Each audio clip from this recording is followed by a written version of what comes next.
Bismillahirrahmanirrahim. Assalamu alaikum. My name is Dr. Roomana Rashid and I am going to teach today about thrombosis and embolism. The learning objectives of today's lecture will be: we will see how to define thrombosis, embolism and infarction, and what could be the possible effects of these on body and causes of venous thrombosis. Thrombus is an intravascular clot which can be formed anywhere in the vascular system, and there are many risk factors which may lead to the formation of thrombus, such as in conditions that lead to decrease or slow blood flow.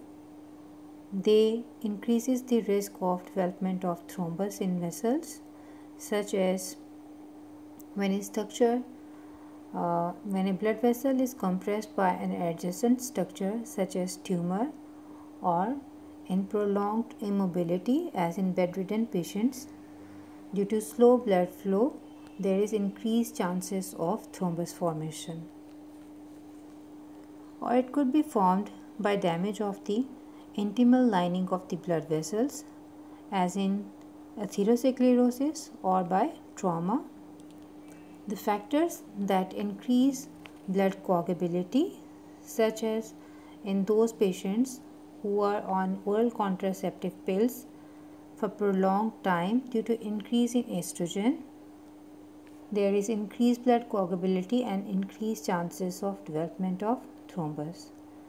And any other malignant diseases or some disorders of blood clotting which increase the blood coagulability, they increases the risk of thrombus formation. Embolus is a fragment of thrombus, or it would be a mass of any material that is carried in the bloodstream. When emboli lodge in any blood vessel, they partly or completely block the blood supply to the distal tissues. Emboli which originate in veins travel towards the heart, and from there they travel to the lungs in the pulmonary artery, and they may lead to the pulmonary embolism. On the other hand, the emboli which originate in artery, they travel away from the heart until they lodge or block any vessel or any artery that is supplying to any tissue and result in damage or death of that tissue. Infarction is tissue death due to interrupted blood supply. The consequences of interrupting tissue blood supply, it depends on the size of artery blocked and the function of tissues affected. Ischemia is tissue damage because of reduced blood supply. Embolism occurs when an embolus obstructs a blood vessel, and the consequences depends on the artery involved. If a coronary artery is blocked, that may lead to myocardial infarction, such as if cerebral artery is blocked, that may lead to cerebral infarction. It depends on the artery which is blocked. As we see in this figure,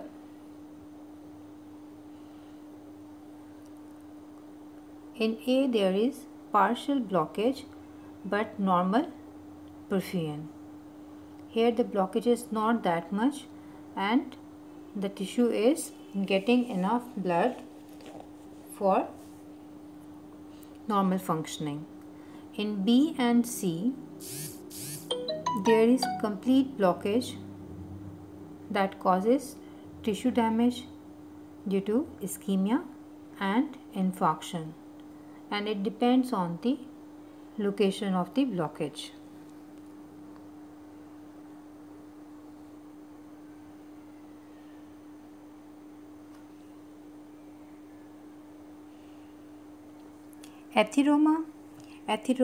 Atheromatous plaques are patchy changes that develop in the tunica intima of large and medium-sized arteries. The initial changes, they only consist of fatty changes in the arterial wall. But in mature plaques, there is accumulation of cholesterol and lipid compounds, and there is excess smooth muscles with foam cells. Foam cells are fat-filled monocytes. Usually the mature plaques, they are covered with a fibrous cap. A plaque grows and spread along the artery wall, and that may obstruct the lumen.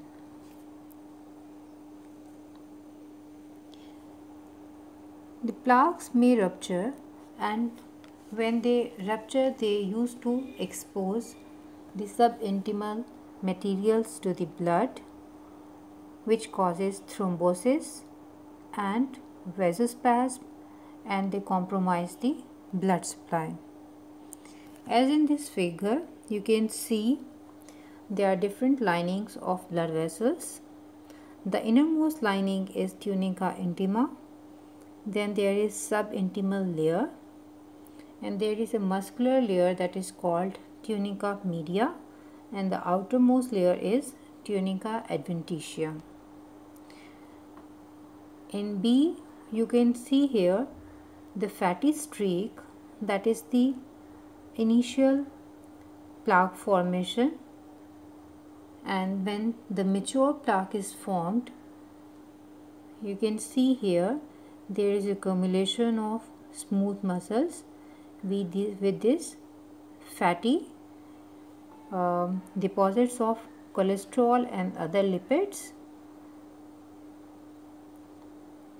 And in picture D, you can see here a ruptured plaque with thrombus formation.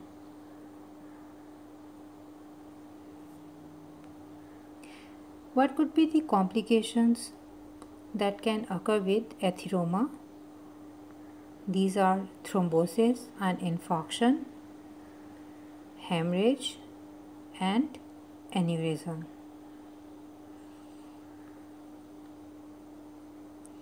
Atherosclerosis. Atherosclerosis is a disease that is characterized by presence of plaques are called atheromas, and there are various predisposing factors in atherosclerosis, such as if a patient has family history, he has more chances of development of atherosclerosis. Obesity and gender, if this is more prevalent, atherosclerosis is more prevalent in males as compared to females until the females they reach the age of menopause. And if someone takes more refined carbohydrates or diet that is consists of more saturated fats and cholesterol, that increases the risk of atherosclerosis. Age, with increased age, due to the vessels, they become rigid and they become more susceptible to atherosclerosis. Smoking, diabetes increases the risk of atherosclerosis. Any kind of emotional stress, hypertension, sedentary lifestyle, and excessive alcohol consumption or hyperlipidemia, these are the factors which increases the risk of atherosclerosis. But they could be modifiable factors. If we can control these, or we can change our lifestyle, we can adjust, we can help to modify the outcome of the disease. What could be the effect of atheromas? Atheromatous plaques may cause partial or complete obstruction of an artery. The blockage may be complicated by clot formation, and the consequences depends on the site and size of the artery involved and the extent of collateral circulation.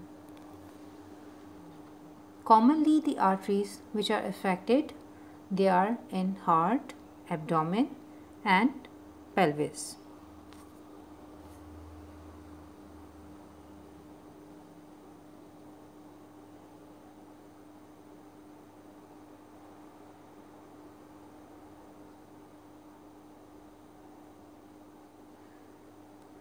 In atherosclerosis, large and medium-sized arteries, they get infiltrated with fibrous tissue and calcium, and as a result the vessels, they become dilated and they become inelastic and tortuous. Due to this loss of elasticity, there is increased chances of increased systolic blood pressure and increase in pulse pressure.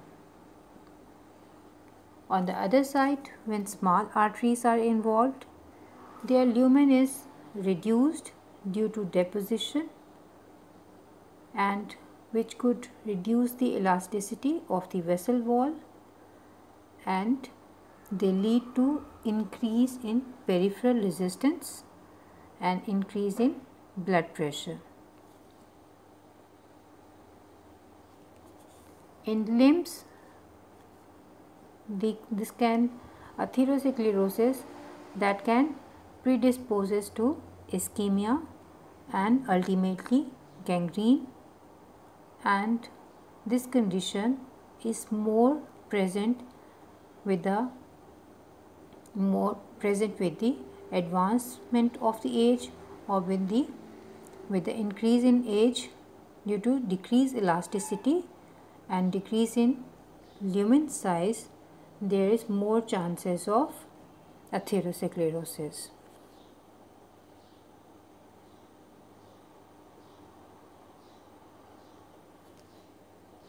Venous thrombosis. Thrombus formation in veins is called venous thrombosis. It could be superficial or deep. In superficial form, the thrombosis occurs in superficial veins, and the condition that occurs is called superficial thrombophlebitis. In this condition,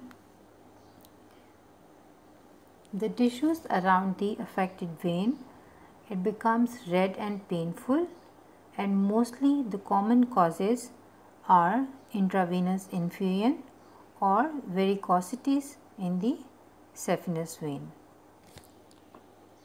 Deep vein thrombosis. If a thrombus is formed in deep vein, that is most commonly in the lower limb, then it is called the deep vein thrombosis.